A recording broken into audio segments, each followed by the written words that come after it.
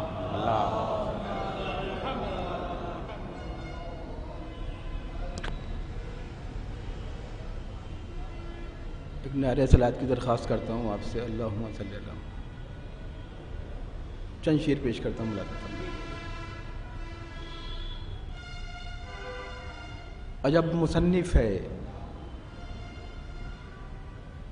روشنی کی کتاب مٹی پہ لکھ رہا ہے، عجب مصنف ہے روشنی کی کتاب مٹی پہ لکھ رہا ہے، یہ کون ہے جو فضائل ابو تراب مٹی پہ لکھ رہا ہے؟ عجب مصنف ہے روشنی کی کتاب مٹی پہ لکھ رہا ہے، یہ کون ہے جو فضائل ابو تراب مٹی پہ لکھ رہا ہے؟ بنا رہا ہے وہ پانیوں پر نقوش تشنہ دہانیوں کے، بنا رہا ہے وہ پانیوں پر نقوش تشنہ دہانیوں کے، بنا رہا ہے وہ پانیوں پر عجب مصنف روشنی کی کتاب مٹی پہ لکھ رہا ہے، یہ کون ہے جو فضائل ابو تراب مٹی پہ لکھ رہا ہے؟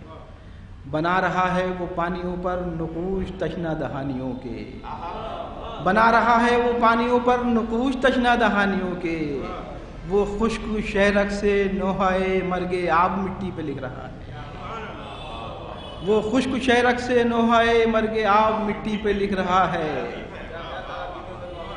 وہ خشک شہرک سے نوحۂ مرگ آب مٹی پہ لکھ رہا ہے، کبھی سکون سے نہ رہ سکیں گے یہ تاج والے یہ تخت والے،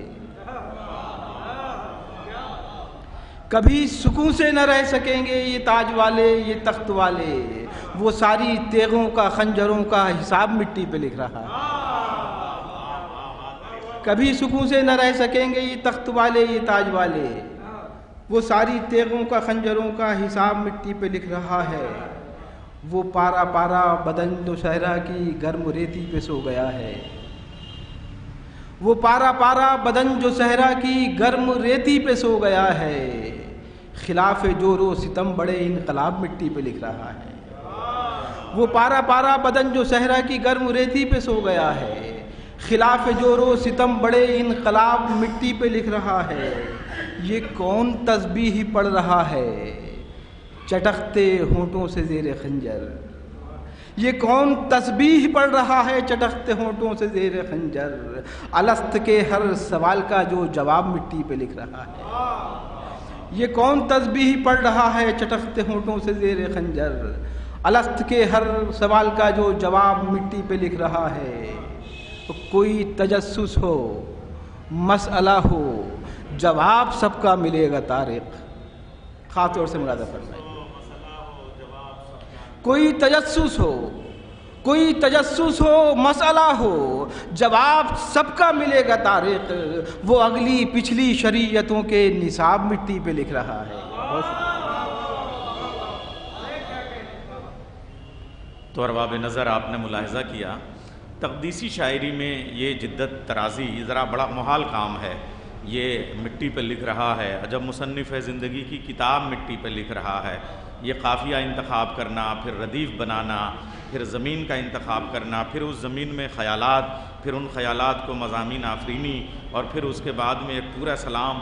تقدیسی شاعری میں یہ ہنر اور یہ ملکہ جو ہے وہ ڈاکٹر طارق قمر صاحب کا اپنا امتیاز ہے اور اپنی انفرادیت ہے ان کی، اور یہ جو ہماری شاعری ہے اس میں جو سوز ہوتا ہے، اور خاص طریقے سے اب وہ جو سوزخانی کا لطف ہے، وہ جو اس کا ایک لطافت ہے سوزخانی کی، اور اس میں میں ایک ایسا شاعر کہ آپ اس کے سلام میں سوز کی کیفیت بھی محسوس، مجھے لگ رہا ہے اللہ تعالیٰ نے اس کی آواز کو جو سوز دیا ہے، اور حسن کاظمی بھائی میں یہ عرض کروں کہ ساز چورایا جا سکتا ہے، سوز چورایا نہیں جا سکتا، اس لیے جو آپ کی آواز میں سوز اور گداز کی کیفیت ہے اس کو ایک سلام کے شکل میں اور سوز کی شکل میں وہ جو آپ پیش کر دیں گے وہ ہمارے لیے بڑی چیز ہوگی۔ میں حسن کاظمی صاحب سے گزارش کروں گا کہ وہ تشریف لے آئیں اور چند شعر پیش کر دیں۔ حسن کاظمی صاحب، ایک باواز بلند نعرہ صلوات سے آپ استقبال کریں جناب حسن کاظمی صاحب۔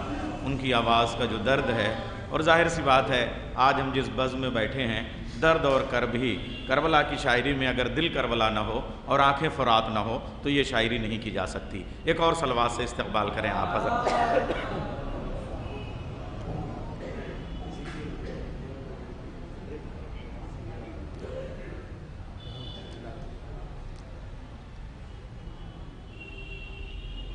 ہم نے سنا ہے، سب نے سنا ہے، نیل گگن پر ہم نے سنا ہے، نیل گگن پر قدرت رہتی ہے۔ ہم نے سنا ہے نیل گگن پر قدرت رہتی ہے، لیکن ماں کے پاؤں کے نیچے جنت رہتی ہے۔ نیل گگن پر سنتے تو ہیں قدرت رہتی ہے، لیکن ماں کے پاؤں کے نیچے، لیکن ماں کے پاؤں کے نیچے جنت رہتی ہے۔ نیل گگن پر سنتے تو ہیں قدرت رہتی ہے۔ شعر سماعت فرمائیں کہ روکھی سوکھی کھا کر پورا کنبہ پلتا ہے، روکھی سوکھی کھا کر پورا کنبہ پلتا ہے۔ ماں رہتی ہے جب تک گھر میں برکت رہتی ہے، ماں رہتی ہے جب تک گھر میں برکت رہتی ہے۔ روکھی سوکھی کھا کر پورا کنبہ پلتا ہے، ماں رہتی ہے جب تک گھر میں برکت رہتی ہے۔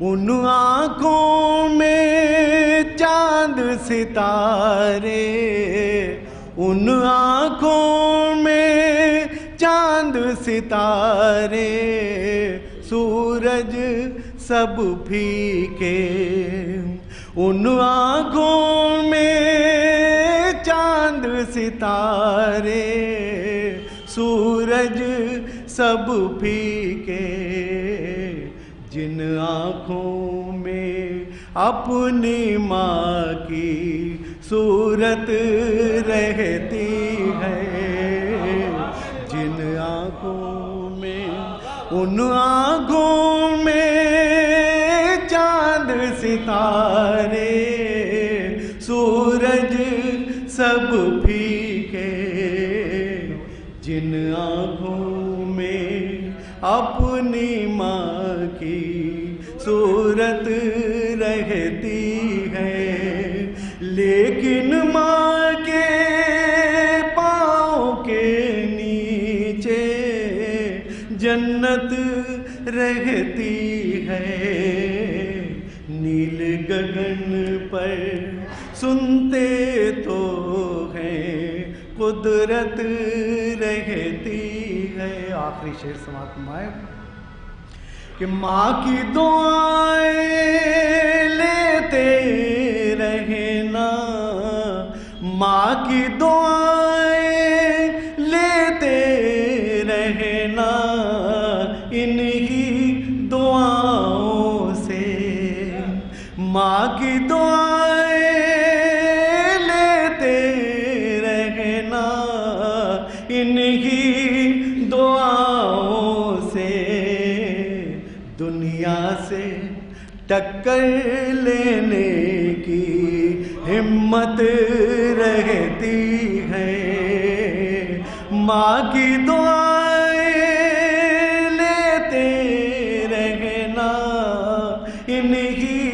دعاؤں سے، دنیا سے ٹکر لینے کی ہمت رہتی ہے، لیکن ماں کے پاؤں کے نیچے جنت رہتی ہے، نیل گگن پر سنتے تو ہیں قدرت رہتی ہے۔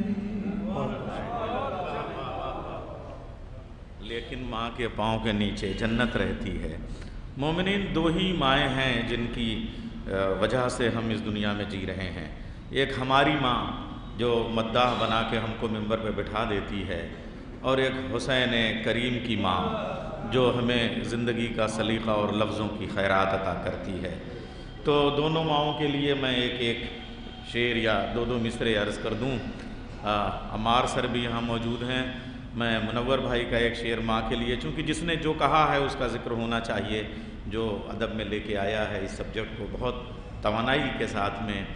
یہ ایسا قرض ہے جو میں ادا کر ہی نہیں سکتا، میں جب تک گھر نہ لوٹوں میری ماں سجدے میں رہتی ہے۔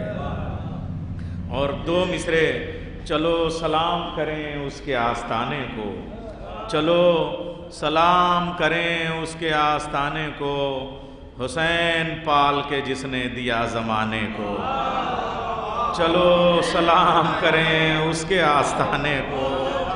ماں دیکھیے آپ، چلو سلام کریں اس کے آستانے کو، حسین پال کے جس نے دیا زمانے کو۔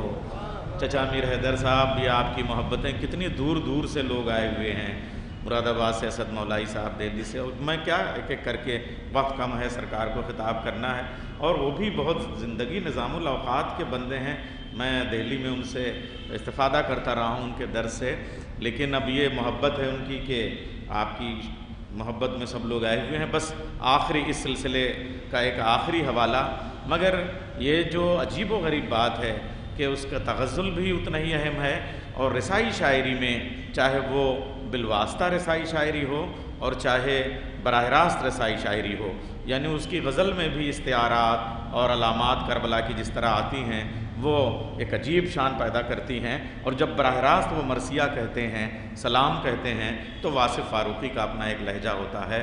میں ان سے گزارش کروں گا کہ وہ تشریف لے آئیں، اور اس کے بعد خطیب ممبر حجت الاسلام والمسلمین مولانا سید قاضی عسکری صاحب ذیم ممبر ہوں گے۔ بآواز بلند نعرہ صلوات، ذرا تکلف سے کام نہ لیجیے۔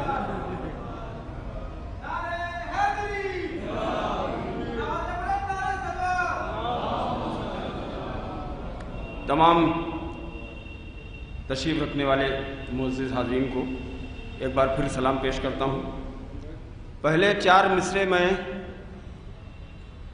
تعزیت کے سلسلے میں پڑھتا ہوں، خاص طور پر امیر حیدر صاحب قبلہ اور برادرم عباس حیدر صاحب کے لیے، کہ اس کے فیصلے کے آگے ہم سب کو سر تسلیم خم کرنا ہوتا ہے، اس کے علاوہ کوئی چارہ نہیں ہے ہمارے پاس۔ پیش کرتا ہوں صاحب، 4 مصرے یوں ہیں کہ ہر مسرت بھی وہی، غم بھی وہی دیتا ہے، ہر مسرت بھی وہی، غم بھی وہی دیتا ہے، دھوپ اور چھاؤں کے موسم بھی وہی دیتا ہے۔ ہر مسرت بھی وہی، غم بھی وہی دیتا ہے، دھوپ اور چھاؤں کے موسم بھی وہی دیتا ہے، اور زخم لگتے ہی نہیں اس کی اجازت کے بغیر، اور پھر زخموں کو مرہم بھی وہی دیتا ہے۔ زخم لگتے ہی نہیں اس کی اجازت کے بغیر، زخم لگتے ہی نہیں اس کی اجازت کے بغیر، اور پھر زخموں کو مرہم بھی وہی دیتا ہے۔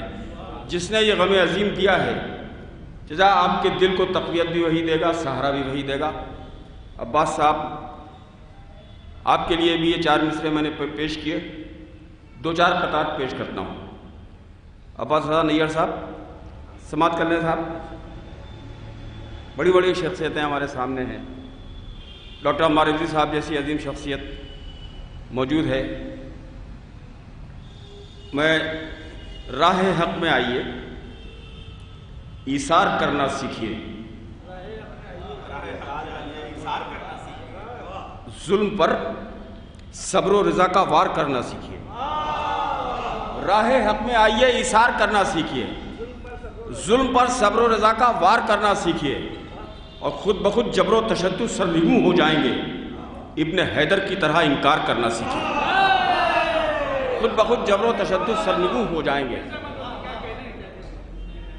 خود بخود جبر و تشدد سرنگوں ہو جائیں گے، ابن حیدر کی طرح انکار کرنا سیکھیے۔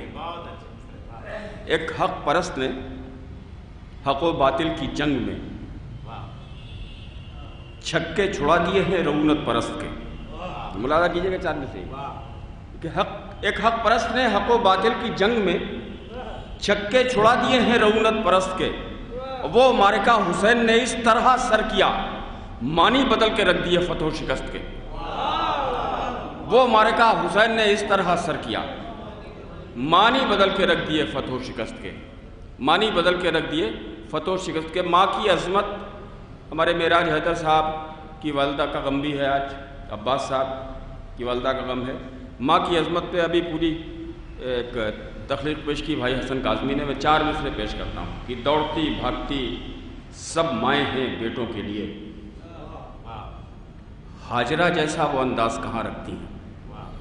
سنیں گا صاحب 4 مصرے کہ دوڑتی بھاگتی سب مائیں ہیں بیٹوں کے لیے، ہاجرہ جیسا وہ انداز کہاں رکھتی ہیں، اور تشنگی ریت کی پرتوں سے نکالے زمزم، ایڑیاں سب کی اعجاز کہاں رکھتی ہیں۔ تشنگی ریت کی پرتوں سے نکالے زمزم، ایڑیاں سب کی یہ اعجاز کہاں رکھتی ہیں۔ بہت شکریہ، بڑی نوازش ہے۔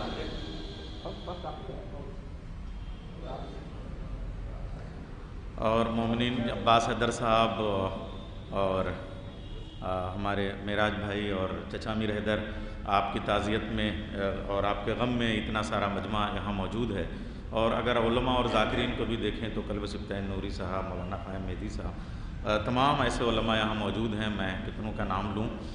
بس اب چلتے ہیں اس شخصیت کے پاس جو زیب منبر ہوں گے، اور جن کے یہاں جو عملی زندگی ہے اور جو پیغام ہوتا ہے اور ایک اچھا معاشرہ بنانے کے لیے جن قدروں کی ضرورت ہوتی ہے، اس کے لیے دہلی میں بیٹھ کے وہ جو کام کرتے ہیں، اور پھر ہندوستان اور ہندوستان کے باہر آپ کی خدمات کا ایک بڑا اچھا یہ تاریخ اور حدیث اور تفسیر اور کلام اور یہ سارے نظریاتی مباحث اپنی جگہ، جو پوری دنیا پہ ان کی نظر ہے، اور اس کو جس طریقے سے عالم اسلام میں جس اتحاد کی اور جس عمل کی ضرورت ہے، اس کو جس طریقے سے وہ پیش کرتے ہیں، وہ ان کا مابہ الامتیاز ہے۔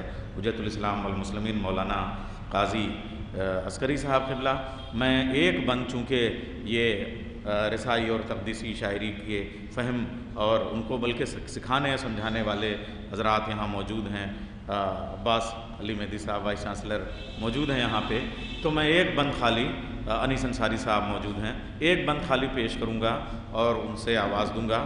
وہ ہے امید فاضلی کا ایک مرثیہ ہے، وہ کہتے ہیں: ہر دور میں یہ دین نبی کے لیے سپر، جاگیں تو محترم ہیں، جو سوئیں تو معتبر، عباس میں یہی زینب میں جلوہ گر، جاری ہے اب بھی حیدر کرار کا سفر۔ ارے جب تک رہے گی نہج بلاغہ نگاہ میں، جب تک رہے گی نہج بلاغہ نگاہ میں، انسانیت رہے گی علی کی پناہ میں۔ جب تک رہے گی نہج بلاغہ نگاہ میں، انسانیت رہے گی علی کی پناہ میں۔ نہج البلاغہ بھی چونکہ ممبر پہ مولا علی کے دیے ہوئے خطبات ہیں، تو ممبر کا کیا مقصد ہونا چاہیے؟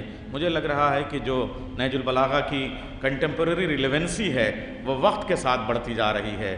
جتنے فلسطین ہمارے سامنے آ رہے ہیں، جتنے مسائل آ رہے ہیں، اتنے ہی نہج البلاغہ کی ضرورت بڑھتی جا رہی ہے، اتنے ہی مالک اشتر والے خط کی اہمیت بڑھتی چلی جا رہی ہے کہ ایک اچھا معاشرہ، ایک اچھی حکومت، انسانی حقوق کو کیسے بچایا جائے، اس کے لیے نہج البلاغہ کی ضرورت ہوتی ہے۔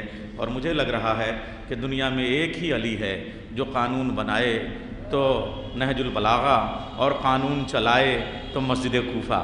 تو ایک ایسی شخصیت کو خراج عقیدت پیش کرنے کے لیے ایک بزرگ اور ایک دیدور، ایک صاحب نظر عالم کی طرف ہم چلتے ہیں۔ گزارش کروں گا حجت الاسلام والمسلمین مولانا سید قاضی عسکری صاحب سے کہ وہ تشریف لے آئیں اور ممبر پہ فضائل و مصائب رسول والے رسول بیان فرمائیں۔ بابا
فاتحہ۔ بسم اللہ الرحمن الرحیم الحمد للہ رب العالمین الرحمن الرحیم مالک یوم الدین ایاک نعبد و ایاک نستعین اهدنا الصراط المستقیم صراط الذین انعمت علیہم غیر المغضوب علیہم ولا الضالین اللهم صل علی محمد وعلی محمد لا حول ولا قوة إلا بالله العلي العظيم أعوذ بالله من الشيطان اللعين الرجيم بسم الله الرحمن الرحيم الحمد لله والصلاة والسلام على رسول الله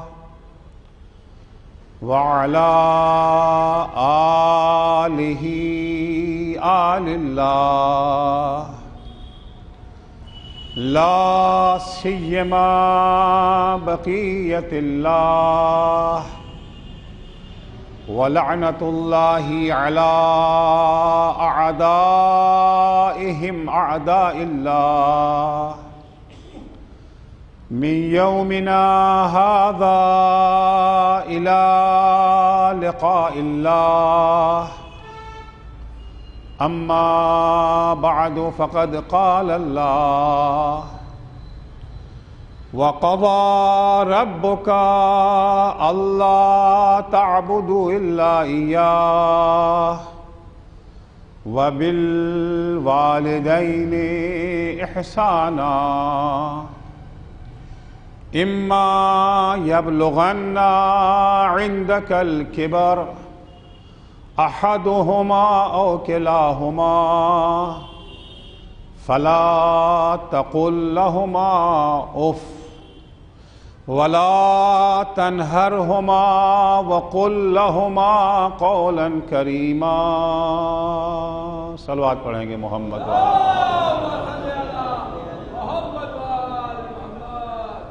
سے پہلے کہ اپنے عرائض آپ کی خدمت میں پیش کروں، درخواست ہے سورہ فاتحہ کی برائے مرحومہ کنیز بطول اور مرحومہ عظمیٰ حیدر کے لیے۔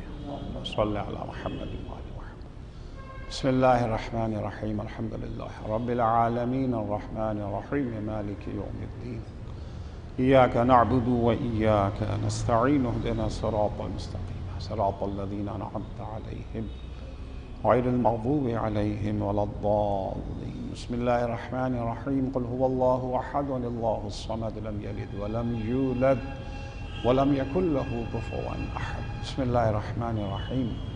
قل هو الله أحد الله الصمد لم يلد ولم يولد ولم يكن له كفوا أحد. بسم الله الرحمن الرحيم. قل هو الله أحد الله الصمد لم يلد ولم يولد ولم يكن له كفوا أحد. اللهم صل على محمد وآل محمد. عزیزان گرامی، اسلامی تعلیمات اپنی تمام وسعتوں کے باوجود اسے دو جملوں میں سمیٹا جا سکتا ہے۔ اسلام وہ عظیم عمارت ہے جس کے دو اہم ستون ہیں، ان میں سے ایک بھی اگر کم ہو جائے تو وہ اسلام نہیں کہلائے گا۔ پہلا ستون ہے حقوق اللہ، عبادت خدا۔ دوسرے ستون کا نام ہے حقوق الناس، خدمت خلق خدا۔ نہ عبادت خدا کے بغیر اسلام کا تصور کیا جا سکتا ہے، اور نہ خدمت خلق خدا کے بغیر اسلام رہے گا۔ دونوں کا درجہ تقریباً برابر ہے، اگرچہ ایک اصل ہے دوسرے اس کی فرع ہے، لیکن نتیجے کے لحاظ سے دونوں یکساں ہیں۔ ظاہر سی بات ہے کہ ہر مسلمان کی نگاہ میں دو اہم چیزیں ہوتی ہیں، اس کے اچھے کام کو انجام دینے یا برے کام سے بچنے کے لیے، ایک جنت دوسرے جہنم۔ ہر مسلمان اچھے کام بجا لاتا ہے جنت کی امید میں۔ البتہ یہ میں تذکرہ عام مسلمانوں کا کر رہا ہوں، یہ تذکرہ عام مومنین کا ہے، امیر المومنین کا نہیں ہے، کیونکہ امیر المومنین تو اس ہستی کا نام ہے جس نے یہ اعلان کر دیا، الہی ما عبدتک خوفا من نارک ولا طمعا فی جنتک بل وجدتک اہلا للعبادہ فعبدتک۔ خدایا تیری عبادت نہ میں نے جنت کے لالچ میں کیا ہے نہ جہنم کے خوف میں، تجھے لائق عبادت پایا اس لیے تیری عبادت کی۔ وہ درجہ امیر المومنین کا ہے۔ لیکن ہم جیسے لوگوں کے لیے اگر آج یہ اعلان ہو جائے کہ نہ جنت ہے نہ جہنم، برے کام کرو گے تو کوئی سزا نہیں ہے، اچھے کام کرو گے تو کوئی جزا نہیں ہے، نہیں معلوم کتنے لوگ باقی بچیں گے اچھے کام کے لیے اور کتنے لوگ باقی بچیں گے جو برے کام سے اپنے کو دور رکھیں۔ بہرحال ہم جیسے عام مسلمانوں کی نگاہ میں جنت اور جہنم ہی ہے، جنت میں جانا چاہتے ہیں، جہنم سے بچنا چاہتے ہیں۔ قرآن مجید کی ایک آیت ہے جہاں یہ بتایا گیا ہے کہ جنت میں رہنے والے بہشتی جہنم میں جلنے والے جہنمیوں سے کچھ سوالات کریں گے۔ نظام آخرت ہے، جنت و جہنم کا سسٹم کچھ اس طرح سے ہے کہ ان دونوں کے درمیان قطع تعلق نہیں ہوگا، ان کے درمیان میں گفتگو ہوگی، ڈائیلاگ ہے ان کے درمیان میں، ان کے درمیان بول چال بند نہیں ہوگی۔ یہ تو ہم دنیا میں رہنے والوں کا شیوا ہے کہ چھوٹی چھوٹی بات پر بھی ہمارے ہاں بول چال بند ہو جاتی ہے۔ وہاں گفتگو کا مذاکرے کا سلسلہ جاری ہے۔ جنتی جہنمیوں سے پوچھیں گے وَفِي جَنَّاتٍ يَتَسَاءَلُونَ عَنِ الْمُجْرِمِينَ، جنت میں رہنے والے بہشتی جہنمیوں سے سوال کریں گے، وہ دیکھ رہے ہیں کہ وہ کس تکلیف میں ہیں۔ مَا سَلَكَكُمْ فِي سَقَرَ، بھائی یہ بتاؤ کہ تم جہنم میں کیسے آ گئے؟ کیونکہ اللہ نے انسانوں کو جہنم کے لیے پیدا نہیں کیا ہے، اللہ نے انسانوں کو جنت کے لیے پیدا کیا ہے۔ یہ اور بات ہے کہ جنت اور جہنم کو ان کے اختیار میں دے دیا. نہ کسی کو اللہ زبردستی جہنم میں ڈالے گا، نہ کسی کو زبردستی جنت میں لے جائے گا. جہنم میں جائیں گے اپنے اختیار اور ارادے سے، جنت میں بھی جائیں گے تو اپنے اختیار اور ارادے سے. لیکن اللہ چاہتا یہی ہے کہ بندے جنت میں جائیں. 1,24,000 انبیاء کاہے کے لیے بھیجے تھے؟ ان کا مقصد یہی تو تھا نا کہ انسانوں کو وہ راستہ دکھائیں جو انہیں جنت میں پہنچا دے، جو انہیں جہنم سے دور رکھے. اولیاء خدا، ائمہ اطہار نے پوری زندگی اپنی وقف کر دی تھی انسانوں کو جنت تک پہنچانے کے لیے. کربلا کیوں وجود میں آئی تھی؟ مقصد کربلا یہی تو تھا نا کہ لوگوں کے سامنے جنت اور جہنم کا راستہ واضح رہے، غفلت میں کوئی مار نہ کھا جائے. کیونکہ شیطانوں نے حرکت یہ کی تھی انسانوں کو جہنم میں پہنچانے کے لیے کہ انہوں نے جنت اور جہنم کے راستے کو تبدیل کر دیا تھا. جنت کے راستے پہ بورڈ لگا دیا جہنم کا راستہ، اور جہنم کے راستے پہ بورڈ لگا دیا جنت کا راستہ. کربلا میں حسین ابن علی نے اپنی قربانی دے کر کے دونوں بورڈوں کی اصلاح کر دی. جنت والے راستے پہ جنت کا بورڈ لگا دیا، جہنم کے راستے پہ جہنم کا بورڈ لگا دیا. تو اصل یہ ہے کہ انسان جنت میں جائے، یہ اصل ہے. جہنم میں جانا خلاف اصل ہے. مشیت معبود کیا ہے؟ مشیت معبود یہ کہ انسان جنت میں جائے، جہنم میں. لیکن بہرحال اللہ نے انسان کو آزاد پیدا کیا ہے، مختار ہے، راستہ دکھا دیا. اِنَّا هَدَيْنَاهُ السَّبِيلَ اِمَّا شَاكِرًا وَإِمَّا كُفُورًا. ہم نے راستہ بتا دیا، یہ جنت کا راستہ، یہ جہنم کا راستہ. اب اگر تم جہنم میں جانا چاہتے ہو تمہاری مرضی. تو اصل کیا ہے؟ اصل یہ ہے کہ انسان جنت میں جائے. اب اگر کوئی جہنم میں چلا جائے تو سوال تو ہوتا ہے نا، پوچھنا تو پڑے گا کہ بھائی آپ کو جنت میں جانا تھا، یہ جہنم میں کہاں چلے آئے؟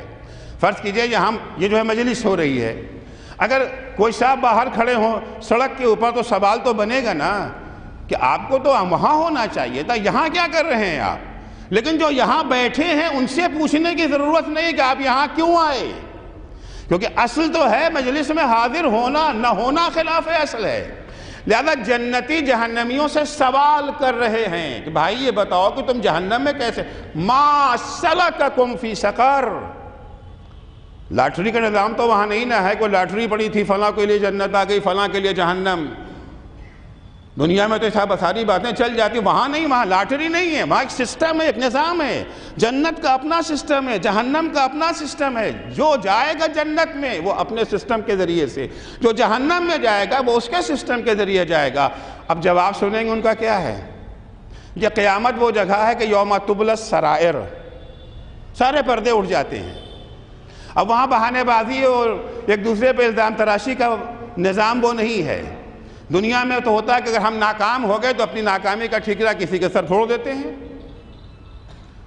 چاہے جس میدان میں بھی ناکام ہو جائیں تو اپنی ذمہ داری ہم قبول نہیں کرتے. عام طور سے کسی نہ کسی پر، کسی نہ کسی کو ہم جو ہے مورد تہمت قرار دے، ان کی وجہ سے، ان کی وجہ. لیکن وہاں اب بہانوں سے تو کام چلے گا نہیں. سوال ہوا ما سلککم فی سقر، تم جہنم میں کیسے آئے؟ جواب سنیں ان کا. پہلا جواب لم نکو من المصلین. پہلی وجہ جہنم میں آنے کی یہ ہے کہ ہم عبادت خدا انجام نہیں دیتے تھے، نماز نہیں پڑھتے تھے. نماز سمبل ہے عبادت خدا کا، سمبل ہے عبادت خدا کا. وَلَمْ نَكُو نُطْعِمُ الْمِسْكِينَ. دوسرا سبب جہنم میں جانے کا کیا ہے؟ دوسرا سبب یہ ہے کہ ہم خدمت خلق خدا نہیں کرتے تھے. خدمت غریبوں کو کھانا کھلانا، ان کا پیٹ بھرنا، یہ سمبل ہے خدمت خلق خدا کا. ہم نماز نہیں پڑھتے تھے، ہم بھوکوں کو کھانا نہیں کھلاتے، اس لیے ہمیں جہنم میں آنا ہوا. تو دو ستون بہت اہم ستون ہیں، ایک عبادت خدا، دوسرے خدمت خلق خدا. ایک حقوق اللہ اور ایک حق العباد. حق العباد کے بغیر بھی جنت نہ ملے گی. کتنی ہی نمازیں پڑھ لیں، کتنے ہی روزے رکھ لیں اور کتنا ہی بندگان خدا کی خدمت کر لیں، اگر حق اللہ ادا نہ کیا، عبادت خدا کے بغیر بھی بہشت ملنے والی نہیں ہے۔ تو عزیزو، حقوق العباد کو بھی اتنی ہی اہمیت اسلام نے دی ہے جتنی اہمیت حقوق اللہ کی ہے۔ اور حقوق العباد میں سب سے نمایاں جو حق ہے وہ ہے والدین کا حق ہے، ماں باپ کا حق ہے۔ اور والدین کے حقوق میں بھی سب سے زیادہ اہمیت جس چیز کی ہے وہ ہے ماں کے حق کی ہے۔ باپ کا حق اپنی جگہ پر ہے، چنانچہ قرآن مجید میں ارشاد ہوتا ہے وَقَضَىٰ رَبُّكَ أَلَّا تَعْبُدُوا إِلَّا إِيَّاهُ، تمہارے پروردگار کا حتمی فیصلہ ہے، یعنی اس میں کوئی تبدیلی ممکن نہیں ہے، یہ قابل تنسیخ نہیں ہے، حتمی فیصلہ تمہارے پروردگار کا ہے۔ عربی زبان میں فیصلوں کے سلسلے میں دو لفظ استعمال، ایک امرا ہے، ایک قضا ہے۔ امرا میں تبدیلی ہے، تبدیل ہو سکتا ہے فیصلہ، لیکن قضا کا جہاں لفظ آ جاتا ہے وہاں پر تبدیلی کا امکان نہیں ہوتا۔ قضا رب کا، تمہارے پروردگار کا حتمی فیصلہ ہے۔ فیصلہ کیا ہے؟ اللہ تعبدوا الا اياه، کہ دیکھو عبادت و اطاعت صرف اللہ کی کرنا، اللہ کے سوا کوئی ایسی شخصیت نہیں ہے جس کے آگے انسان سر چکائے۔ امیر المومنین مولا کائنات حضرت علی ابن ابی طالب علیہ السلام فرماتے ہیں، مولا فرماتے ہیں امام حسن کو خطاب، یا بنیا لا تجعل نفسك عبدا لغیرک فقد جعلك اللہ حرا، یہ بیٹا حسن دیکھو کبھی ابھی اپنے کو کسی کا غلام مت بنانا، کسی کی بندگی کو اختیار نہ کرنا، کیونکہ اللہ نے تمہیں آزاد پیدا کیا ہے۔ یہ سر جھکنے کے لیے فقط اللہ کی بارگاہ میں ہے، اطاعت صرف اللہ کی یا ان ہستیوں کی اطاعت جن کی اطاعت کا اللہ نے حکم دیا ہے۔ وَقَضَىٰ رَبُّكَ أَلَّا تَعْبُدُوا إِلَّا إِيَّاهُ، دیکھو تمہارے پروردگار کا حتمی فیصلہ یہ ہے کہ اللہ کے سوا کسی کی آگے سر نہ چکانا، کسی کی بندگی مت کرنا، کسی کی عبادت نہ کرنا۔ دوسرا حکم کیا ہے اللہ کا؟ وَبِالْوَالِدَيْنِ إِحْسَانًا، اور اپنے ماں باپ کے ساتھ احسان کرنا۔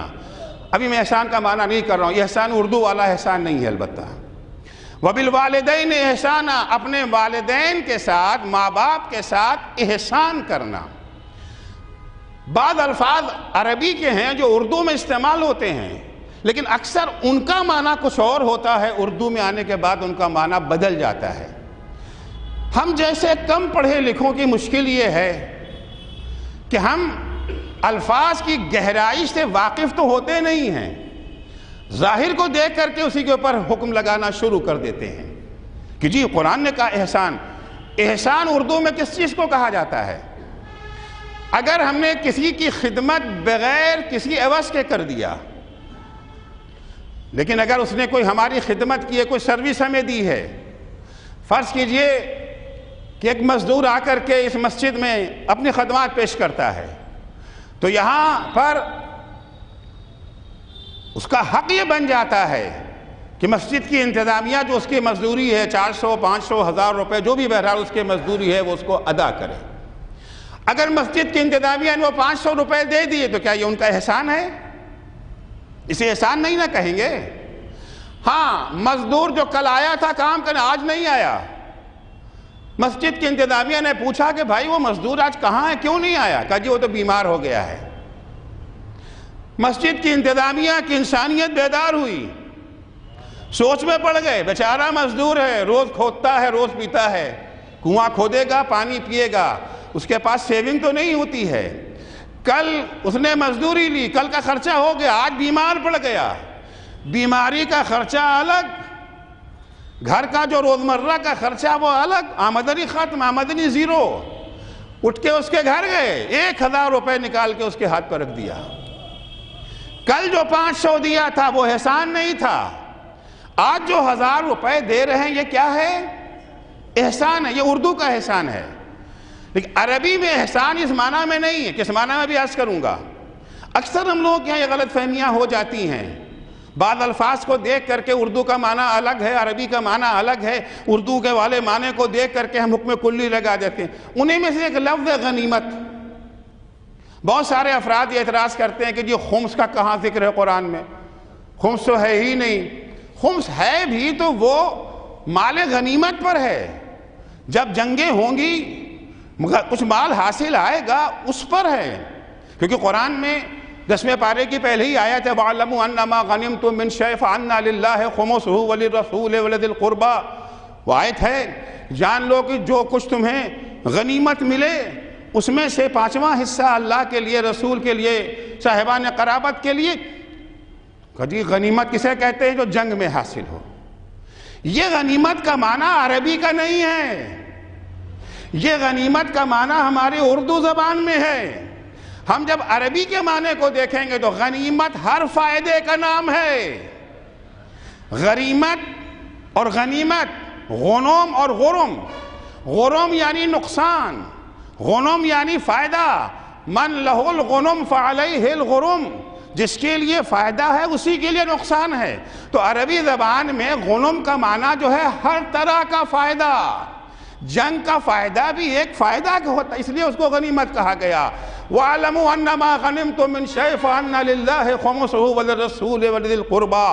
جو کچھ بھی تمہیں فائدہ مل جاتا ہے اس میں سے 5واں حصہ نکالنا ہے. تو کبھی کبھی ہوتا ہے کہ لفظ عربی کا اردو میں استعمال ہو رہا ہے مگر اس کا معنی الگ ہے اور جو عربی کا معنی ہے وہ الگ. یہاں پر احسان، وَبِالْوَالِدَيْنِ احسانا، اپنے والدین کے ساتھ احسان کرو. تو اب یہ کون سا احسان ہے؟ اردو والا نہیں. اردو والا احسان یہ ہے کہ خدمت کے بغیر کچھ دے دینا. ہم ماں باپ کی خدمت کی تو قیمت ہی چکانے کے لائق نہیں ہیں. پہلے قیمت چکا لیں پھر احسان کی سوچیں. ماں باپ نے جو ہمارے ساتھ سلوک کیا ہے، جو برتاؤ کیا ہے، کیا اس کی قیمت ہم چکا سکتے ہیں؟ ایک شخص امام جعفر صادق علیہ السلام کی خدمت میں آیا. آنے کے بعد کہتا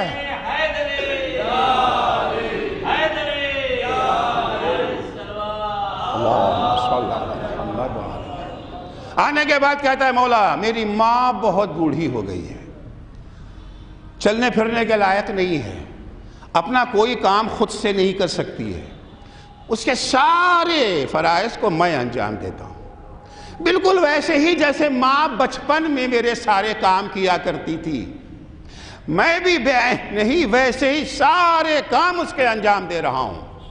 کئی برس گزر گئے سال میں. مولا یہ بتائیے کہ کیا ماں کا حق ادا ہو گیا؟ امام نے ایک سوال کیا، پوچھتے ہیں یہ بتاؤ جب تم اپنے ماں کی خدمت کر رہے ہوتے ہو، ماں بہت تکلیف میں ہے، بہت اذیت میں ہے، تو اس وقت تمہاری اللہ سے دعا کیا ہوتی ہے ماں کے بارے میں؟ کہ سرکار دعا تو یہی ہوتی کہ اللہ ان کی مشکل کو آسان کر دے. اللہ ان کی مشکل کو، یعنی دنیا سے انہیں جب تک زندہ رہیں گی مشکلات میں بہرحال مبتلا رہیں گی، ان کو اللہ اٹھا لے. امام نے فرمایا جب ماں تمہاری خدمت کر رہی تھی اس وقت اس کی کیا دعا تھی؟ تم بھی بیمار تھے، تم بھی تکلیفوں میں مبتلا تھے، بعض ناقابل علاج بیماریوں میں مبتلا تھے. ماں نے کبھی موت کی دعا نہ کی. ماں کی دعا ہمیشہ یہی تھی، میرے رب میری عمر بھی اسے لگ جائے. ایک صلوات پڑھیں گے محمد و آل محمد پر.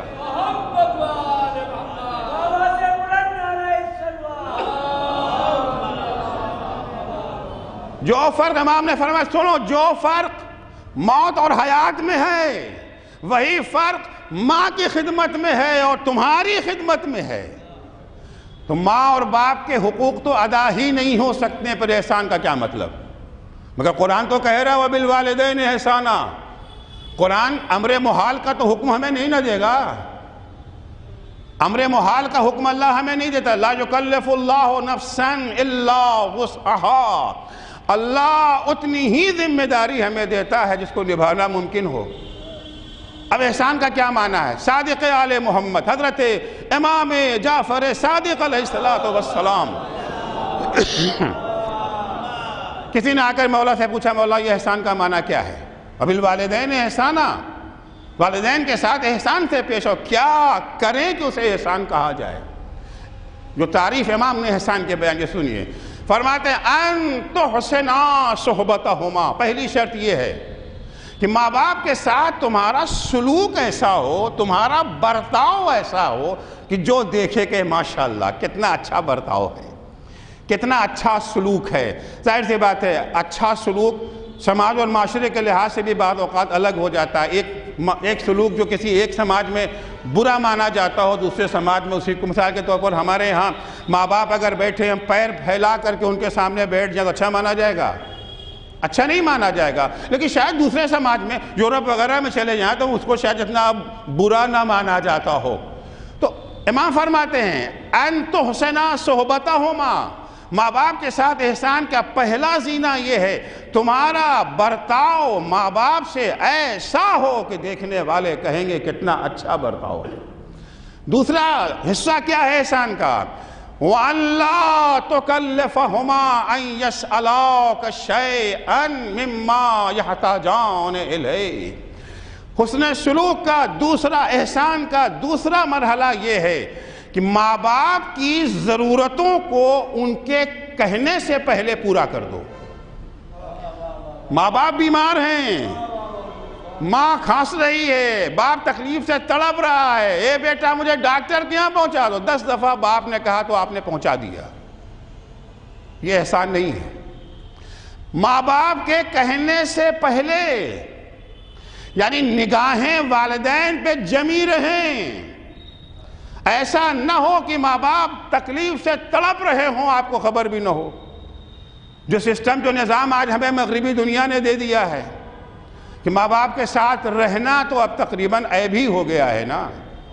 ہنر تو یہی ہے، بڑے لائق بیٹے ہوئے تو روزانہ ماں باپ کو سلام کرنے چلے جاتے ہیں، روزانہ آئے سلام کر کے چلے گئے، رات بھر ماں تڑپتی رہی، بیٹے کو تو خبر ہی نہیں ہے، رات بھر باپ درد سے کراہتا رہا، بیٹے کو کہاں پتا، کل جب آئے تو پتا چلا تب لے گئے۔ یہ احسان نہیں ہے۔ ان کی ضرورتوں کو ان کے کہنے سے پہلے پورا کر دو۔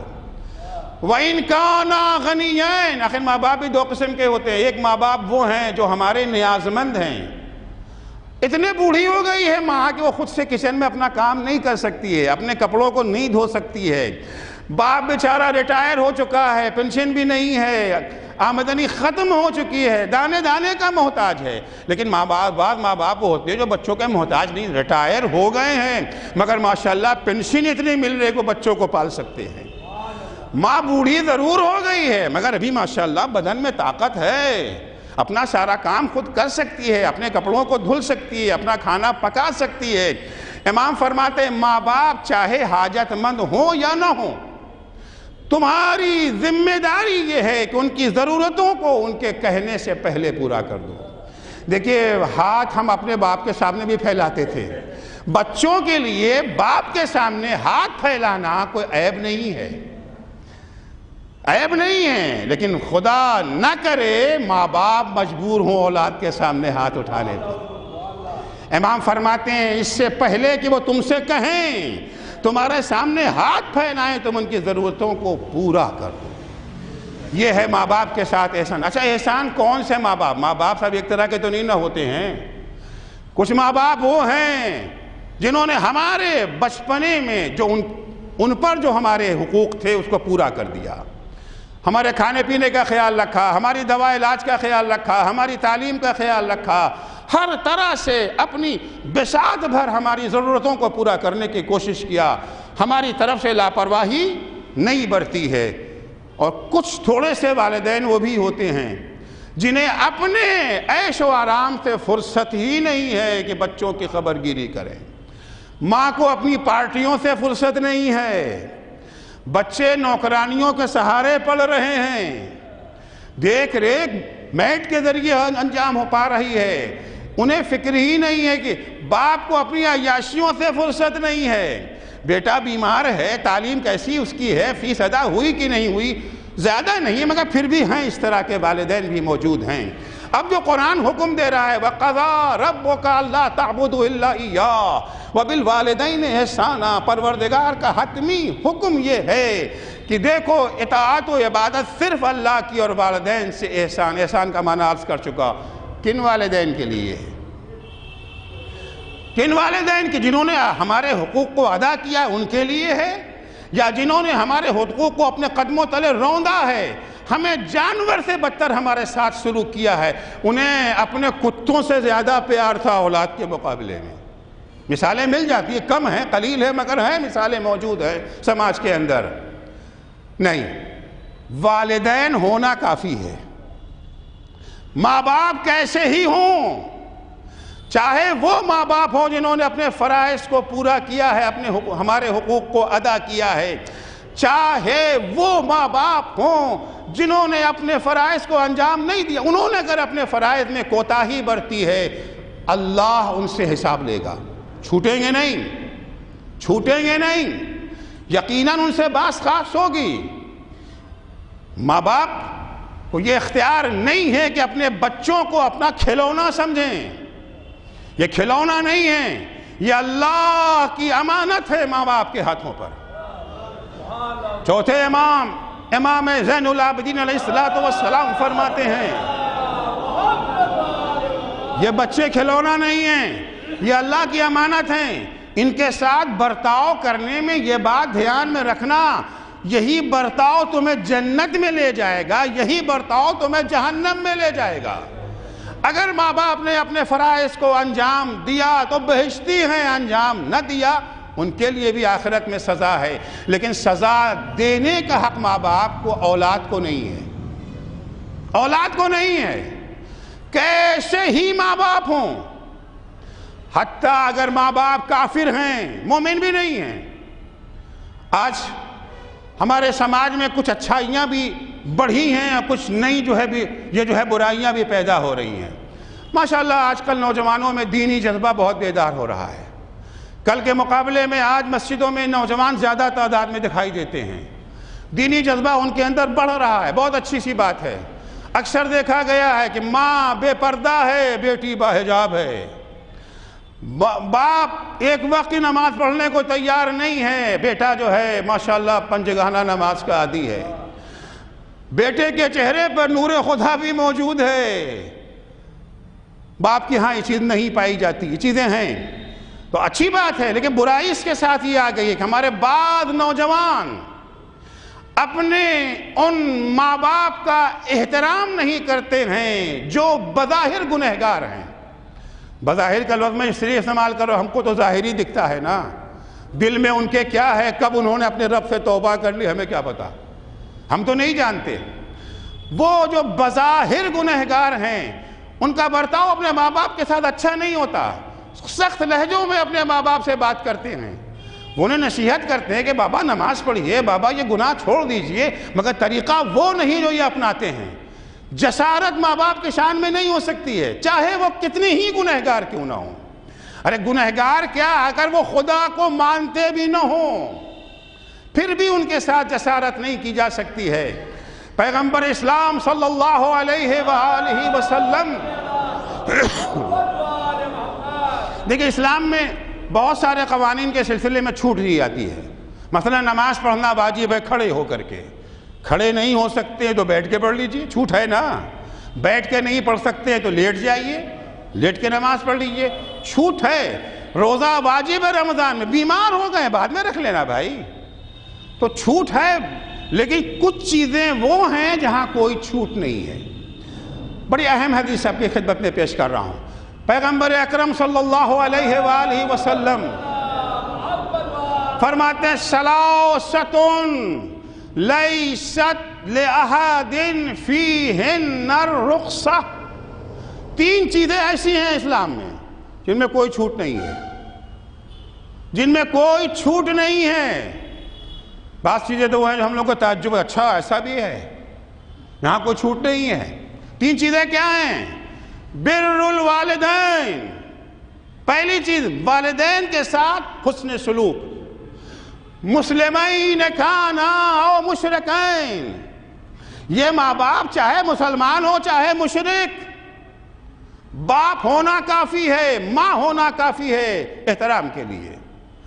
وَأَدَاءُ الْأَمَانَةِ، لمسلم کانت او مشرک، اگر کسی نے کوئی امانت آپ کے پاس رکھوائی ہے، کوئی چیز بطور امانت آپ کے پاس ہے، اس میں خیانت نہیں کر سکتے ہیں، وہ امانت چاہے مسلمان کی ہو یا کافر کی، کافر و مشرک کی بھی اگر امانت ہے تو اس میں خیانت کرنا آپ کے لیے جائز نہیں ہے۔ تیسری چیز وَإِيفَاءُ الْوَعْدِ لِمُسْلِمٍ كَانَ أَوْ كَافِرٍ، اگر آپ نے کسی سے کوئی وعدہ کر لیا ہے، کوئی آپ کا ایگریمنٹ ہے، کوئی ڈیل آپ نے کیا، ڈیل فائنل ہو گئی ہے، اب اس میں ڈنڈی مارنا جائز نہیں ہے، وعدہ خلافی جائز نہیں ہے، وعدہ چاہے مسلمان سے کیا ہو چاہے کافر و مشرک سے کیا ہو، کوئی فرق نہیں ہے۔ تو ماں باپ کیسے ہی کیوں نہ ہو ماں باپ، ان کے ساتھ حسن سلوک ہم پر واجب ہے، فرض ہے، ان کی بے حرمتی، ان کی توہین، انہیں جھڑک دینا اسلام نے اسے حرام قرار دیا ہے۔ ایک اور حدیث سن لیں، چھٹے امام جعفر صادق علیہ السلام فرماتے ہیں، اشقیاء کے والدین دو طرح کے ہیں، وہ اچھے والدین کی بات ابھی نہیں کر رہا، برے والدین کی بات کر رہا ہوں۔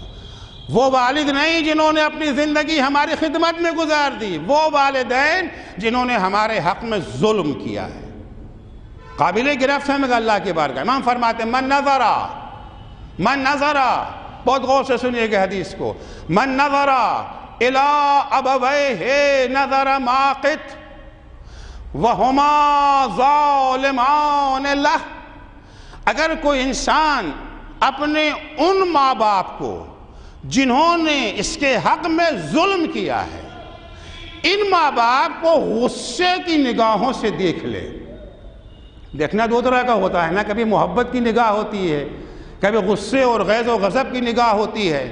اگر کوئی اپنے ماں باپ کو غصے کی نگاہ سے دیکھ لے، لم یقبل اللہ لہ صلاۃ، تو اللہ اس کی کوئی نماز قبول ہی نہیں کرے گا۔ آپ جانتے ہیں کہ اگر نماز قبول نہیں تو کوئی عمل، ان قبلت ما سوا وان ردت ما سوا، اگر نماز قبول ہے تو سارے اعمال قبول ہونے کی امید ہے، لیکن اگر نماز ہی قبول نہیں ہے تو کوئی عمل قبول نہیں ہو سکتا ہے۔ امام فرماتے ہیں کہ اگر کوئی شخص اپنے ماں باپ کو غصے سے گھور کے دیکھ لے تو اس کی کوئی نماز قبول نہ ہوگی۔ وَقَضَى رَبُّكَ أَلَّا تَعْبُدُوا إِلَّا إِيَّاهُ، تو والدین میں کوئی قید نہیں ہے، مطلقہ کوئی بھی ہو، اللہ کے سوا کسی کی عبادت نہیں۔ وَبِالْوَالِدَيْنِ إِحْسَانًا، اب دیکھیں قرآن کی فصاحت کو دیکھیے، قرآن کتنی دور رس نگاہیں ہیں قرآن مجید کی۔ اِمَّا يَبْلُغَنَّ عِنْدَكَ الْكِبَرَ أَحَدُهُمَا أَوْ كِلَاهُمَا، ماں باپ کے مختلف مراحل زندگی ہیں نا، ہم کمزور ہیں، ہم ناتواں ہیں، ہمارے بازو میں طاقت نہیں، ہماری جیب خالی ہے، باپ کے بازو میں قوت ہے، جیب بھری ہوئی ہے، تو ظاہر سی بات ہے ایسا بچہ تو ایسے ماں باپ پہ قربان رہتا ہی ہے، وہاں تاکید کی ضرورت نہیں ہے۔ اما یبلغن الکبر، اگر دونوں میں سے کوئی ایک بوڑھا ہو جائے، یعنی اب بازوؤں میں طاقت نہیں رہ گئی، ہم جوان ہو گئے، طاقت ہمارے بازوؤں میں ہے، اب ہم ابا کے محتاج نہیں ہیں، وہ ہمارے محتاج ہیں۔ اما یبلغن عندک الکبر، ان کی جیب خالی، ہماری جیب بھری ہوئی ہے۔ امتحان کی گھڑی تو اب آئی ہے نا، کل تک تو ہم ظاہر سے بات ہے ان کی اطاعت کرنے پر مجبور تھے ہی، ہماری روزی روٹی ان سے جو وابستہ تھی، کیونکہ ہم تو ظاہر سے بات ہے روزی روٹی کے غلام ہیں نا، جہاں روزی روٹی مل جائے وہی زندہ باد، وہی زندہ باد۔ ہمارے سماج کا سسٹم یہی تو ہو گیا ہے نا کہ اگر کسی چیز کو اہمیت دلانا ہے تو اس کو روزی روٹی سے جوڑو۔ تعلیم بھی اب یہی ہو گئی ہے، اب تعلیم میں علم کا کوئی مقام نہیں ہے، کوئی درجہ نہیں ہے، اصل حیثیت کس چیز کی ہے؟ اس علم سے کیا کھانے کو ملے گا، روزگار ملے گا کہ نہیں ملے گا، ورنہ اب علم کی کوئی قیمت نہیں ہے۔ ایک نوجوان نے اردو ادب میں پی ایچ ڈی کر لیا، دوسرے نوجوان نے یہ جو ہے بی ٹیک کر لیا، ہماری بیٹی کے لیے دونوں رشتہ آ جائے، بی ٹیک والا بھی آیا اور اردو میں پی ایچ ڈی کرنے والا آیا، کسے قبول کرتے ہیں؟ اگر علم کی قدر ہوتی تو ظاہر سے بات ہے کہ پی ایچ ڈی والے کا درجہ تو بی ٹیک سے بڑا ہے نا، کہیں پی ایچ ڈی تو کیا ہے، اردو ادب میں کیا ہے، کہاں جاب ملنے والی ہے، کہاں نوکری ملنا؟ بی ٹیک والا تو مارکیٹ میں ہاتھوں ہاتھ لیا جائے گا، اس کے لیے جاب کی کمی نہیں ہے۔ تو ہمارے ہر چیز کو روزی روٹی سے جوڑ دیا گیا ہے، روزی روٹی اگر وابستہ ہے تو زندہ باد۔ قرآن کہتا ہے کہ نہیں، اما یبلغن عندک الکبر، اگر یہ بوڑھے ہو گئے ہیں، اب ان کے جیب میں پیسہ نہیں ہے، ان کے بازوؤں میں طاقت نہیں ہے، احدہما او کلاہما، ماں باپ میں سے کوئی ایک بوڑھا ہو گیا، دونوں بوڑھے ہو گئے، اب کیا کرنا ہے؟ ہمارے کہتے ہیں نا بوڑھا اور بالغ برابر ہو جاتا ہے، مگر قرآن کی نگاہ میں بوڑھا اور بالغ برابر نہیں ہے۔ اس ماں باپ کا اپنا درجہ ہے، چاہے وہ کتنے ہی بوڑھے ہو جائیں۔ فَلَا تَقُلْ لَهُمَا اُف، تو انہیں اف بھی مت کہنا۔ اکثر ہوتا ہے کہ ماں باپ بوڑھے ہو گئے ہیں، اور ظاہر سی بات ہے بعض وہ نادانی کی باتیں کر بھی جاتے ہیں۔ ان کے بیچارے وہ مزدور تھے، رکشہ چلانے والے تھے، بیٹے کو پڑھا لکھا کے اپنا خون جگر پلا پلا کر کے انہوں نے بڑا افسر بنا دیا ہے۔ آپ نے ماشاءاللہ تعلیم حاصل کی ہے، آپ جتنا دنیا کو بہتر سمجھ سکتے ہو بوڑھے ماں باپ نہیں سمجھ پاتے ہیں۔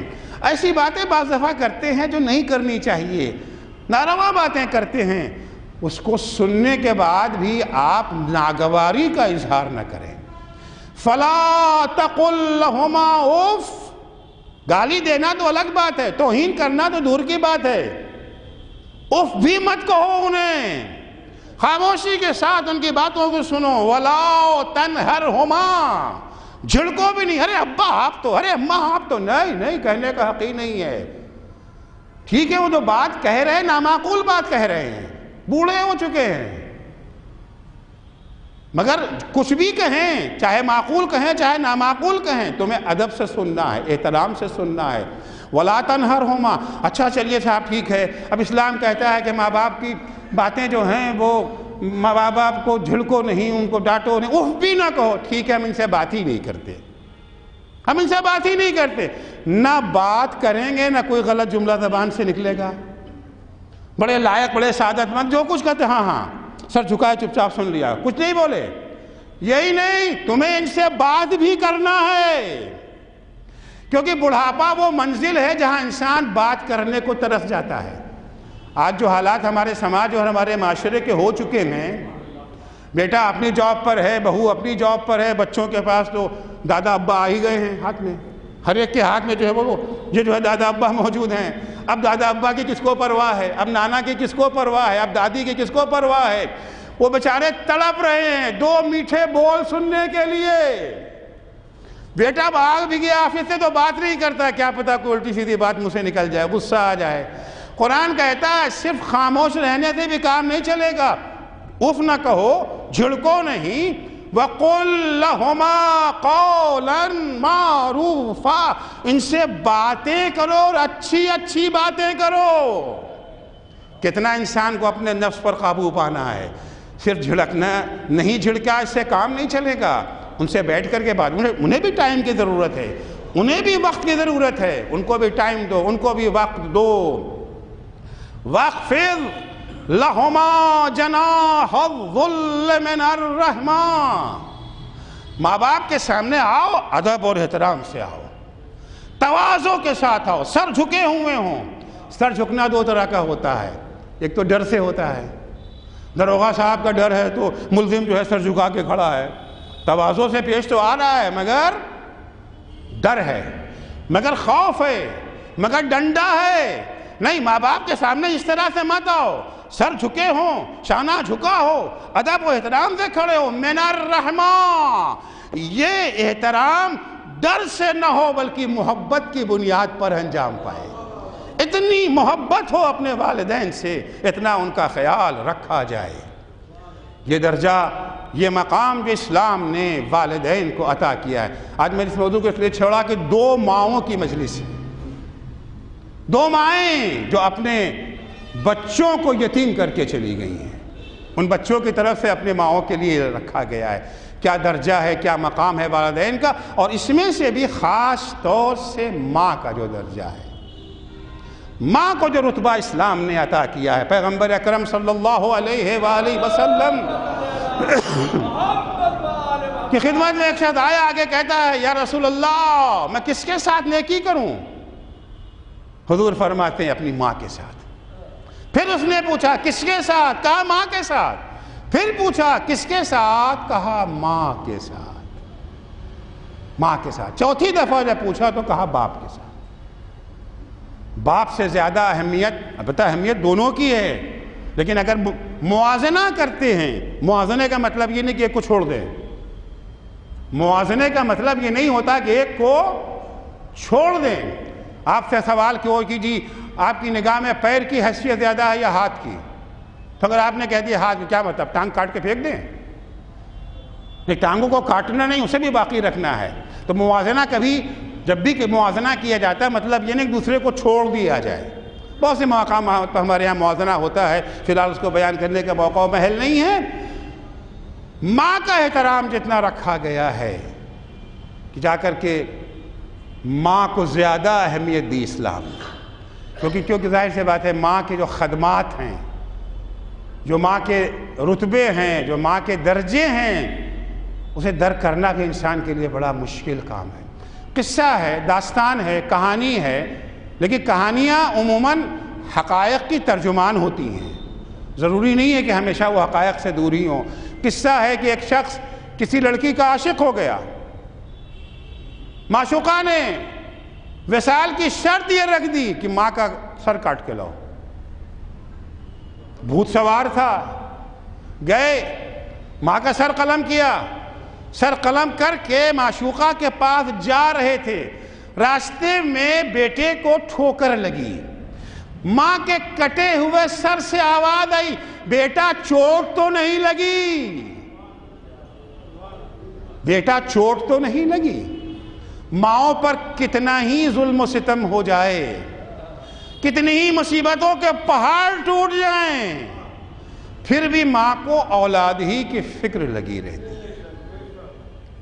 عزیزو، ہمارے نگاہ میں ایک ماں ہے، ایک ماں ہے جو صرف چند بچوں کی ماں نہیں ہے، پوری امت کی ماں ہے، پوری امت کی ماں ہے۔ یہ وہ ماں ہے جس پر اتنی مصیبتیں پڑی ہیں، اتنی مصیبتیں پڑی ہیں کہ اگر روز روشن پر یہ مصیبتیں پڑتی تو شب تار میں تبدیل ہو جاتی۔ خود ماں کا نوحہ ہے، صبت علی مصائب لو انہا صبت علی الایام سرنا لیالیا۔ مجھ پہ اتنی مصیبتیں پڑی ہیں، اتنی مصیبتیں پڑی ہیں کہ اگر یہ روز روشن پر پڑتی تو پھر بھی وہ روز روشن شب تار میں تبدیل ہو جاتے۔ اور یہ مصیبتیں اولادوں کے ذریعے پڑی ہیں، اولادوں کے ذریعے مصیبتیں پڑی ہیں۔ اس کے باوجود ماں کو اولاد کی فکر ہے، ماں نے اس کے باوجود ان کو بد دعا نہ دی۔ بس ایک روایت اسی پر مجلس تمام کر رہا ہوں، یہی فضائل ہے، یہی جو ہے مصائب ہے۔ ماں بستر علالت پر ہے، رسول خدا کے انتقال کو چند دن گزرے ہیں،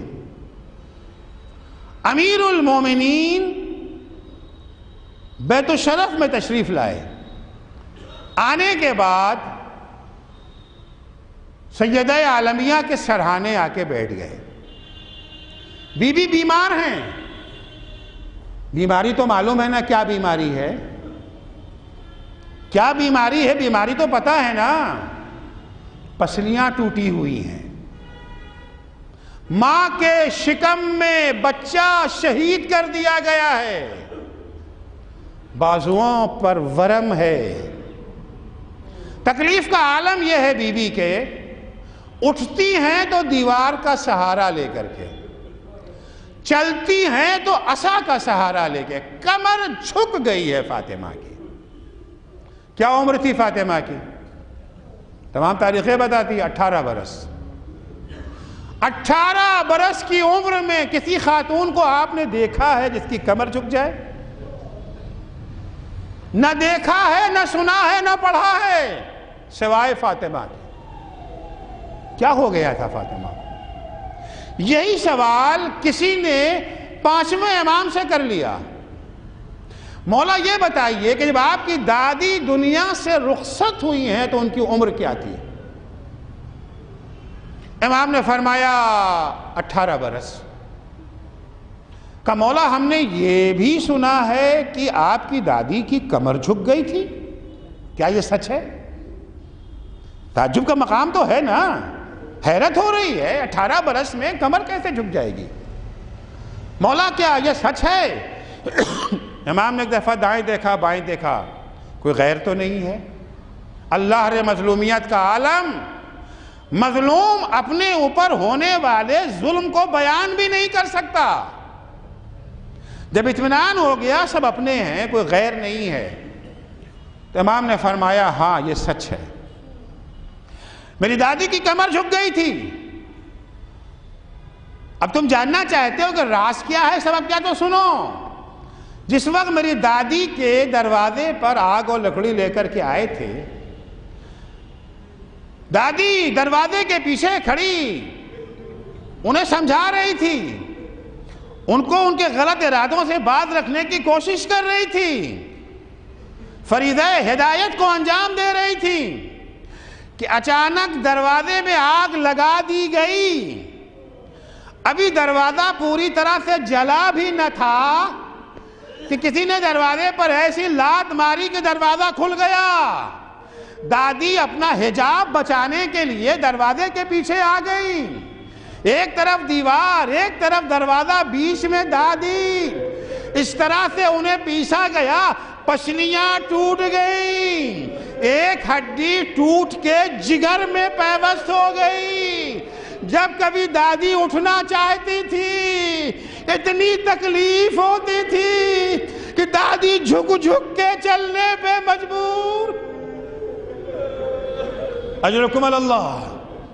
آپ کو فاطمہ کی تکلیف کا اندازہ ہو گیا کہ معصومہ کتنی تکلیف میں ہیں۔ عزیزو، جب شوہر گھر آتا ہے اور بیوی کسی تکلیف میں ہوتی ہے تو عام طور سے بیویاں اپنا دکھڑا اپنے شوہروں سے بیان کرتی ہیں۔ حق بھی ہے، شوہر سے نہ کہیں گی تو کس سے کہیں گی، لیکن فاطمہ نے اپنا دکھڑا علی سے بیان نہ کیا۔ فاطمہ نے تو علی کو یہ بھی نہیں بتایا کہ میری پسلیاں ٹوٹی ہوئی ہیں۔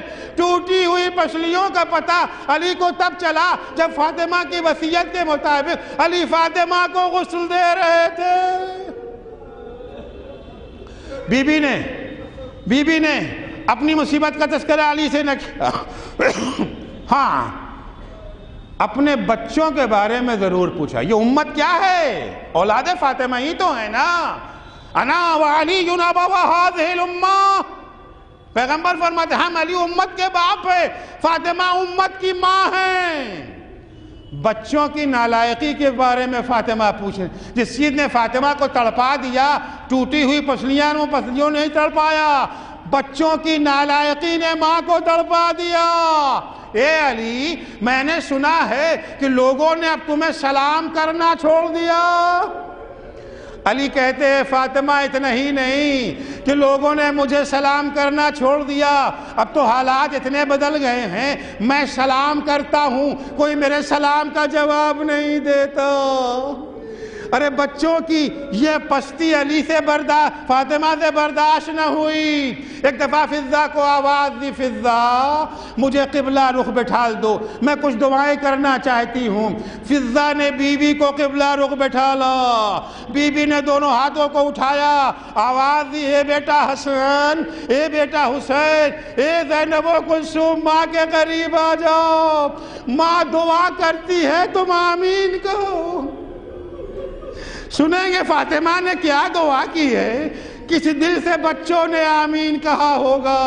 فاطمہ نے دونوں ہاتھوں کو اٹھا دیا، الہی عجل وفاتی سریع، خدایا جلدی سے مجھے موت دے دے، اب یہ دنیا رہنے کے لائق نہیں ہے، علی سلام کریں، کوئی علی کے سلام کا جواب نہ دے۔ جی چاہتا ہے بی بی کی خدمت میں عرض کروں، بی بی یقیناً یہ بہت بڑی مصیبت ہے، لیکن بی بی یہ تو آغاز مصائب ہے، یہ تو مصائب کی ابتدا ہے۔ آپ نے اتنا ہی سنا نا کہ کوئی علی کے سلام کا جواب نہیں دیتا۔ بی بی آپ نے علی کو لہو لہان تو نہیں دیکھا ہے، زخموں سے چور تو علی کو نہیں دیکھا ہے۔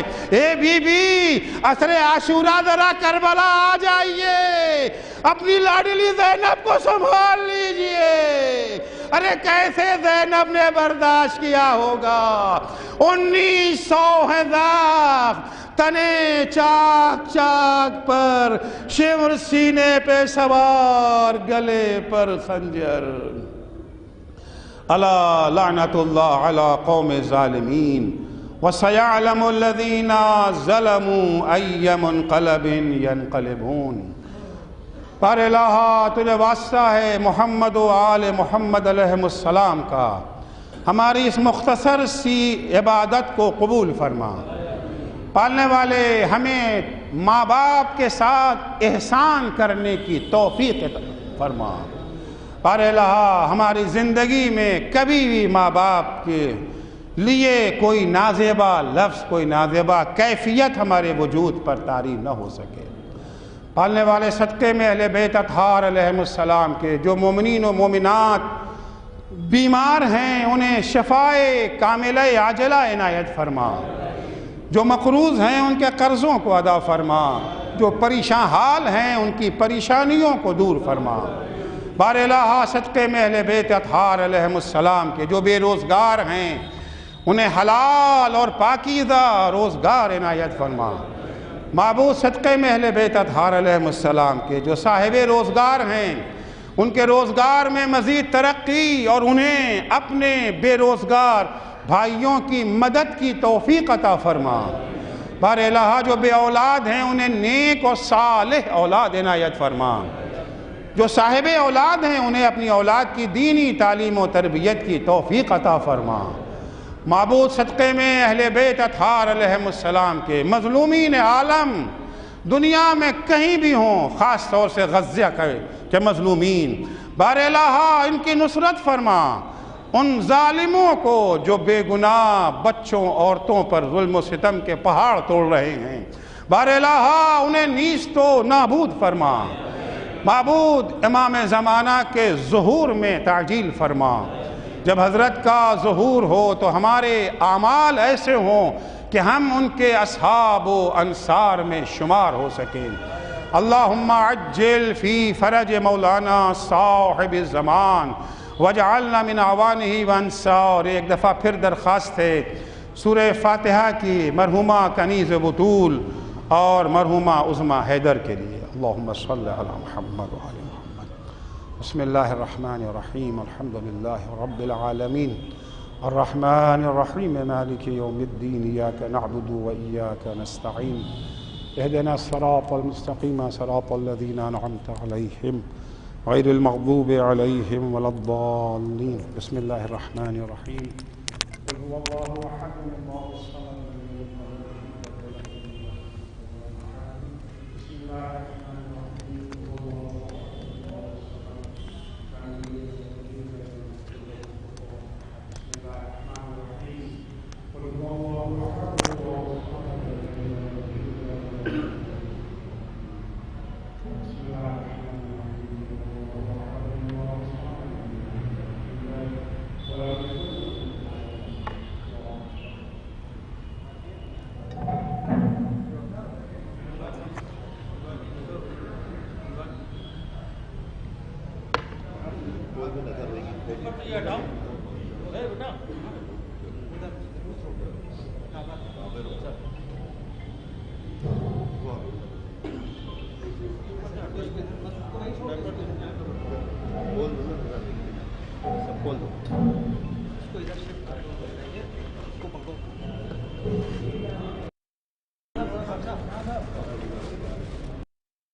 مائک ادھر لے جائیے.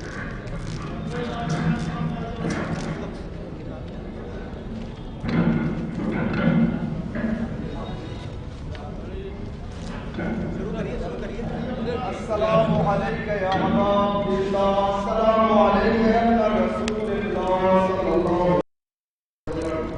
السلام علیکم ورحمۃ اللہ وبرکاتہ. السلام علیکم یا غریب الغرباء، السلام علیکم یا معین الضعفاء والفقراء، السلام علیکم یا شمس الشموس، السلام علیکم یا انیس النفوس، السلام علیکم ایھا المدفون بارض طوس، السلام علیکم یا مغیث الشیعۃ والزوار فی یوم النزاع، السلام علیکم یا سلطان العرب والعجم، السلام علیکم یا علی ابن موسیٰ رضا ورحمۃ اللہ وبرکاتہ، السلام علیکم یا صاحب العصر والزمان، علمان علمان علمان، السلام علیکم یا خلیفۃ الرحمن، السلام علیکم یا مظہر الایمان، السلام علیکم یا قاطع البرہان، السلام علیکم یا سفینۃ النجات، السلام علیکم عین الحیات، السلام علیکم جمیع الشہداء ورحمۃ اللہ وبرکاتہ. پر محمد و آل محمد صلوات